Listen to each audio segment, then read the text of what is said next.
Allah pengen memudahkan kalian, Allah nggak pengen menyusahkan kalian. Semua syariat Islam itu adalah memudahkan kita, nggak ada yang menyusahkan kita. Semua syariat Islam itu gampang, simple, mudah, nggak ada yang susah. Salah satunya adalah menikah, itu mudah banget.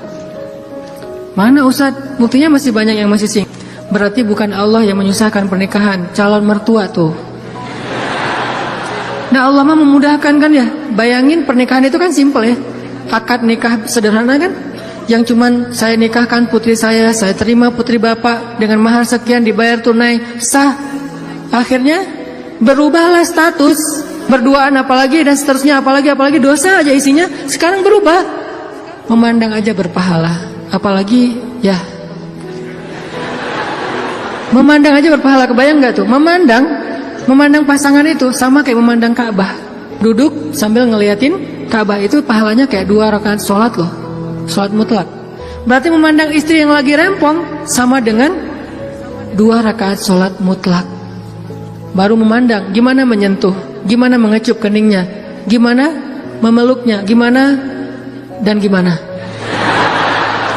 Ibadah sholat mudah banget, nggak bisa berdiri, duduk, nggak bisa duduk, berbaring, nggak bisa sholat tepat waktu, dijamak, nggak bisa menjamak, dikosor, dikodok. Kenapa dikodok? Soalnya ketiduran. Yang penting jangan istiqomah. Masa mengkodok istiqomah ya? Jam 9 pagi, sholat apa itu? Kodok subuh. Sekalian dijamak dengan duha. Istiqomah udah setahun kayak gitu. Nah ini kayak misalnya kita pulang malam, belum isya nih. Tadi pas isya, pas lagi di jalan macet-macetan, sampai di rumah capek banget, mandi segala macam, makan, akhirnya ketiduran. Lupa kalau kita belum sholat isya. Bangun-bangun subuh, oh iya ya semalam saya belum isya. Gak apa-apa, lakukan ketika kita ingat. Karena itu lupa atau gak sadar atau gak tahu ilmunya. Balik lagi, akhirnya Allah turunkan ayat untuk ngebela Khawlah bintu Sa'labah. Kenapa? Curhat kepada Allah. Jadi butuh cinta, butuh ditambahkan rasa cinta, butuh diharmoniskan perasaan cintanya, minta kepada Allah karena cinta itu dari Allah Subhanahu wa taala, bukan dari makhluk. Hati kita itu ada di antara jemarinya Allah, ada di dalam genggamannya Allah. Kadang-kadang kita sendiri nggak berkuasa untuk nolak apa yang diinginkan oleh hati kita sendiri loh. Dan saya ngebuktiin banget. Saya sering bilang saya itu bukan tipe istri saya banget. Ada 4 hal yang istri saya nggak mau, 4-4-nya ada di saya. Ketika sebelum ketemu saya, pokoknya saya nggak mau ini. Aduh, nggak mau banget deh, nggak banget deh. Makanya jangan gampang nyumpahin ya. Nanti malah dikasih seperti yang kita sebutin. 4 hal yang saya nggak pengen banget ada suami saya yang 4 ini. Ternyata pada diri saya ada 4-4-nya. Ya Allah, tundukkanlah hatinya untukku, ditundukkan. Kok saya nggak bisa nolak kamu? Ya, kuat-kuatan doa kan. Dia berdoa, ya Allah, please jangan orang itu. Ya Allah, please yang dia. Kuat-kuatan doa. Ya Allah, jangan orang itu, please jangan orang itu. Ya Allah, please dia aja, jangan yang lain. Ustadz dilawan. Doa. Jadi minta sama Allah itu gampang banget loh. Hidup kita tuh cuma masalahnya cuma gini doang. Buat saya hidup saya itu modalnya bukan duit, bukan teman, walaupun itu semuanya penting dan berharga, tapi modal paling penting dalam hidup saya itu ini. Makanya saya nggak mau sama sekali menggadaikan doa dengan makanan yang syubhat dan haram, nggak mau saya.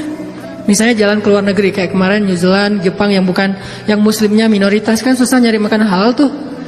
Mending lapar daripada saya akhirnya mencari-cari alasan, ini kan darurat, kan udah nggak ada pilihan segala macam. Ini kan makannya ikan, tapi kan satu minyak dengan makanan yang nggak halal. KFC kalau di luar negeri itu halal. Mungkin kalau di Singapura, McD, KFC-nya udah ada label halal. Tapi kalau di beberapa negara yang lain nggak ada label halal. Walaupun ayam, kan bukan babi Ustaz, bukan pork. Tapi kan dia nggak disembelih dengan nama Allah. Saya nggak mau.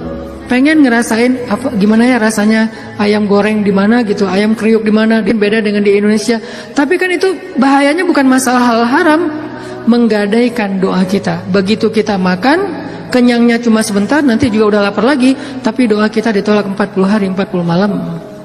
Gimana kalau pas lagi di luar negeri, terus kita ada masalah di imigrasi, pas di bandara, kita berdoa, gimana cara Allah akan mengabulkan? Kenapa? Modal kita dalam hidup tuh doa banget tuh. Saya ngerasa banget banyak keajaiban dalam hidup gara-gara berdoa bukan berarti saya udah soleh ya, bukan. Allah yang maha baik. Minta, ya Allah saya lagi butuh ini. Jadi duit kita teman-teman ada di sisi Allah. Jadi nggak usah khawatir, tinggal minta. Teman-teman khawatir nggak nyimpan duit di bank? Nggak khawatir kan? Uang ada di bank 1 M, tenang kan? Kenapa kok tenang nitip uang 1 M kepada manusia, tapi nggak tenang menitipkan harta itu kepada Allah? Ini nggak fair nih imannya nih. Kalau Allah lebih dahsyat daripada kartu dan buku rekening apa? Allah tidak pernah ingkar janji. La yukhliful mi'ad. Allah lah yang memberi kalian rezeki. Allah lah yang menjamin untuk kalian hidup. Sehingga buat saya pribadi, saya tuh orang kaya. Uangnya di mana Ustaz? Di Allah. Saya tuh orang kaya, punya banyak aset. Mana asetnya? Allah yang tahu. Saya nggak tahu, tapi Allah tahu. Kan gitu kan? Sederhana sebetulnya. Gampang banget. Duit ada di Allah. Sama kayak orang bilang, saya banyak duit, alhamdulillah sekarang ada beberapa ratus juta. Di mana? Di bank. Aman? Enggak. Walaupun kita merasa nyaman, tapi enggak aman. Kalau di Allah, kita enggak merasa nyaman, padahal itu yang paling aman. Tapi kan enggak ada wujudnya Ustaz. Emang di bank ada wujudnya? Tapi kan enggak ada bukti apa-apa segala macam. Apakah Allah pernah ingkar janji? Enggak pernah. Tapi nariknya gimana Ustaz? Kalau ke bank kita tinggal datang ke tellernya, kita minta. Kalau ke Allah lebih gampang, nggak perlu macet-macetan ke teller, nggak perlu ngambil nomor antri, tinggal gini doang. Lebih mudah. Nggak ada tapi untuk Allah. Tapi itu hanya berlaku buat kita. Sebaik apapun kita ada tapinya. Tapi kan dia juga manusia. Minimal. Kalau nggak, tapi kan dia nggak jujur, tapi kan dia jahat, tapi kan dia curang. Kalau dia orang baik, tapi kan dia manusia. Tetap ada kurangnya kan? Kalau Allah nggak ada tapinya. Allah nggak akan memberikan harta karena kekurangan. Allah maha kaya. Allah terlalu sibuk. Allah maha kuasa. Allah nggak dengar. Allah maha mendengar. Allah misalnya nggak melihat. Allah maha menyaksikan. Apa sih yang kita persoalkan dari Allah? Tinggal gini doang. Tapi saya udah sering gini nggak didengar sama Allah. Berarti kita nggak punya kontrak. Kontrak itu udah kita batalin dengan makanan yang haram. Kontrak itu udah kita batalin dengan memutuskan silaturahim. Kontrak itu udah kita batalin dengan berburuk sangka kepada Allah. Itu kan yang membatalkan kontrak.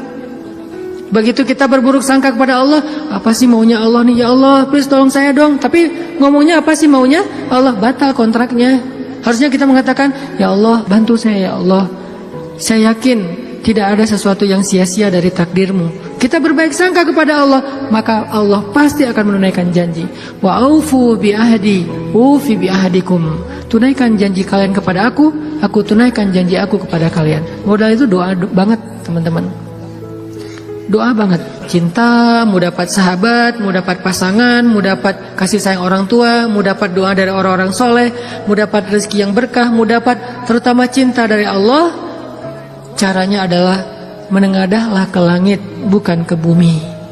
Sujudlah di bumi, lalu memintalah ke langit. Maka Allah Subhanahu wa ta'ala akan melimpahi kita dengan rasa. Tinggal kita yakin aja sama Allah. Masalah yakin inilah yang membuat kita kadang-kadang jadi harus menunggu. Menunggu keajaiban dari Allah tergantung tingkat keraguan. Makin besar ragu kita, makin lama kita menunggu datangnya pertolongan Allah. Makin kuat keyakinan kita, makin cepat datangnya pertolongan Allah. Orangnya soleh banget, imannya pasti kuat tuh, tapi dia belum ditolong aja sama Allah. Nah, berarti kita belum paham cara Allah menolong kita. Allah nolong kita itu dengan dua cara, teman-teman. Pertama, pertolongan UGD. Apa yang dilakukan Allah? Allah akan menolong hati kita terlebih dahulu. Bukan masalah kita diangkat, hatinya yang dikuatkan. Itu pertolongan Allah. Tapi diuji oleh Allah dengan sakit, dengan kemiskinan. Kok Allah nggak mendengar doa dia? Nggak, Allah mendengar doa dia. Terus apa bukti pertolongan Allah? Allah nggak langsung ngasih dia duit, sembuh dan segala macam, bukan. Allah kuatkan hatinya sehingga kita nggak habis pikir, kok dia bisa bertahan ya dengan kondisi kayak gitu. Kok dia tetap bisa bahagia ya dengan keluarganya dalam kondisi kayak gitu. Ibu di rumah Teduh Sahabadiin itu, ibu ini pasien kanker apa gitu, beliau udah parah banget dan dirawat di rumah sakit, nggak ada yang jagain. Kenapa? Karena suaminya lumpuh. Kebayang nggak tuh ujian rumah tangga? Anaknya masih kecil-kecil, salah satu anaknya tuh SMA ngurus ayahnya, sementara suaminya lumpuh udah nggak bisa ngapa-ngapain. Maaf, buang air kecil air besar di tempat tidur, semuanya di tempat tidur, nggak berdaya. Istrinya kanker stadium lanjut, dirawat di Rumah Sakit Hasan Sadikin, tapi nggak dapat kamar sehingga harus bolak-balik. Kalau bolak-balik ke rumah jauh, akhirnya tinggal di rumah Teduh. Cuman yang pertanyaan istri saya agak heran, udah berapa lama suaminya lumpuh? Udah 3 tahun. Istri saya ngelihat anaknya baru 1 tahun. Loh, anaknya baru 1 tahun ya? Iya. Suaminya udah lumpuh 3 tahun. Terus gimana caranya? Maksudnya masih bisa dikasih keturunan? Yang penting jangan dibayangin aja. Gak boleh ngebayangin. Kita hanya ngebahas hikmah. Bukan kok bisa ya? Masya Allah, luar biasa ya. Allah masih tetap ngasih kebahagiaan kepada mereka. Anak bayi sebagai hiburan buat mereka. Kalau suaminya lagi kangen anaknya dibawa ke rumah. Kalau istrinya lagi kangen, dibawa ke rumah sakit. Ganti-gantian, penyejuk hati mereka. Allah pengen menguatkan hati mereka dengan sakitnya lewat seorang bayi. Itu cara Allah menolong kita, teman-teman, sebelum diangkat masalah kita. Sehingga jangan salah paham, kalau ada orang soleh miskin, kalau ada orang soleh sakit, kalau ada orang soleh kena musibah terus. Mungkin Allah tidak langsung menyelesaikan masalah dia, tetapi Allah lebih suka untuk menjaga hati dia. Karena dengan cara kayak gitu Allah akan terus dekat dengan dia. Kadang kalau kita diselesaikan masalahnya oleh Allah, tiba-tiba jadi jauh kan? Ya Allah, tolong saya, tahajud 1 juz 1 malam. Luar biasa tuh kalau lagi ada masalah. 1 masalah selesai, gak usah tahajud, sholat aja dijamak lagi tuh tadi. Maghrib dijamak dengan isya, zuhur dijamak dengan asar, subuh dijamak dengan duha. Jadi sehari menjamak 3 kali sholat. Kenapa? Udah gak ngerasa butuh sama Allah. Allah tahu itu.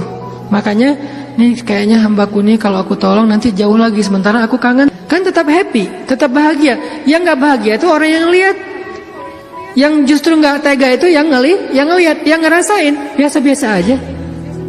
Saya kadang-kadang gak habis pikir dengan beberapa orang teman saya, soleh banget, hidupnya tuh susah banget.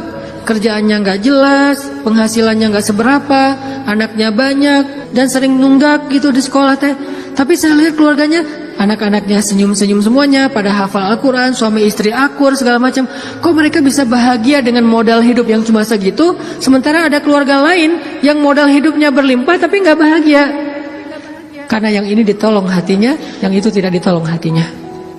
Minta aja sama Allah, apapun masalah kita. Apalagi cuma masalah perasaan hati, Allah bolak-balikan hati sesuka Allah. Gampang banget buat Allah. Kadang-kadang yang saya cerita, ketika kita terbesit dalam hati aja Allah wujudkan kan. Kayak ada seorang ibu di Dumai, cuman terbesit di hati, gak ngomong loh. Tiba-tiba saya kepikiran pengen ke Dumai. Kenapa Ustaz? Gak tahu, pengen aja ke Dumai. Akhirnya kita ngumpulin tuh daftar yang ngundang di seluruh Indonesia, terus kita yang nentuin mau kemana. Ke Dumai Akhirnya nentuin beli tiket ke Dumai, walaupun sebetulnya jadwalnya tuh rush banget loh. Jadi jadwalnya tuh sangat padat, tapi bela-belain ke Dumai. Kenapa? Allah yang menuntun hati saya, menggerakkan hati saya untuk datang ke Dumai. Begitu saya sampai di Dumai, ternyata Allah men-setting beliau yang menjemput kita di bandara, lalu 1 mobil, kata beliau, inilah batin saya sebulan yang lalu. Allah ngasih bukan cuma di sebuah talim, 1 mobil bisa curhat masalahnya. Bukan saya soleh, bukan, dianya yang solehah. Allah yang maha baik. Dan kita bisa banget. Jadi kalau orang bisa datang ke kita lewat doa, berarti jodoh juga bisa datang ke kita lewat doa. Tinggal kuat-kuatin aja doanya kayak tadi. Saya pernah satu raudhah dengan seorang calon pejabat ya. Satu raudhah, dia lagi umroh, saya juga lagi umroh. Kita satu karpet hijau tuh raudhah. Kebenaran saya tahu beliau dan gak setuju dia menjabat karena banyak mudaratnya daripada manfaat. Dan saya tahu karena mau menjabat waktu itu, dan saya tebak-tebak aja nih kayaknya doanya supaya dia dipilih nih. Dia doa di sebelah saya juga doa di sebelah dia. Saya doanya pas dengerin kayaknya khusyuk banget doanya, nangis-nangis itu. Ya Allah, tolong jangan kabulkan doa orang di sebelah. Karena mudaratnya lebih banyak, saya nggak rela banget dia yang berkuasa karena bahaya banget. Jelas doa itu yang paling luar biasa. Sama kayak kita menjalani hidup, ada masalah dikit tinggal gini kan. Sama kayak kita ada asuransi, ada masalah dikit tinggal klaim. Cuman ngeklaim asuransi kan lama nih. Kita harus bayar 200.000 dulu, kita harus ada prosesnya dulu. Kalau ke Allah, kenapa kita ngeluh? Kok lama banget ya Allah, kok lama banget? Enggak, kalau kita yakin akad kita dengan Allah di sini, makin kuat di sini, makin cepat Allah menolong kita. Dan itu ajaib banget. Saya nolak kalau misalnya Allah mau mendatangkan sesuatu dalam hidup saya, gimana pun ditolak tetap akan datang. tetap akan ketemu. Alam yajidka yatiman fa'awa wa wajadaka dhallan fahada wa wajadaka ailan fa'aghna. Itu yang jadi modal kita. Bukankah dulu kita pernah ngalamin masa-masa sendiri, kemudian Allah beri kita keluarga, masa-masa ketika kita bingung Allah beri kita petunjuk. Fa'ammal yatima fala taqhar wa ammas sa'ila fala tanhar wa amma bi ni'mati rabbika fahaddis. Apa maksud wa amma bi ni'mati rabbika fahaddis? Nikmat Tuhanmu itu dibicarakan. Maksudnya apa? Untuk membuat kita makin yakin sama Allah. Ya, dulu kan Allah pernah nolong kita. Dulu kita pernah lapar, Allah yang beri kita makan. Dulu kita pernah bingung di sebuah kota mau kemana, Allah kasih kita tempat tinggal. Dulu kita pernah bingung sendiri, Allah kesepian sendiri, Allah kasih kita keluarga. Itu yang dibahas untuk tajdidul iman, memperkuat iman kita kepada Allah Subhanahu wa taala. Jadi kesimpulannya teman-teman, bahwa kita butuh apa aja mintalah sama Allah, termasuk cinta. Jangan begging kepada manusia, karena itu akan menjatuhkan harga diri kita. Kalau mau begging, mengemislah kepada Allah Subhanahu wa taala. Makin kita mengemis kepada Allah, makin Allah angkat derajat kita. Makin mengemis makin mulia. Kalau ke manusia makin mengemis makin hina. Mudah-mudahan ini menjadi booster buat kita, bukan hanya dalam masalah pernikahan, tapi juga dalam semua masalah hidup kita. Dan la tahzan, innallaha ma'ana. Gak usah khawatir, jangan sedih, jangan putus asa. Allah itu selalu bersama kita. Kenapa kita tidak mengandalkan ini dalam hidup?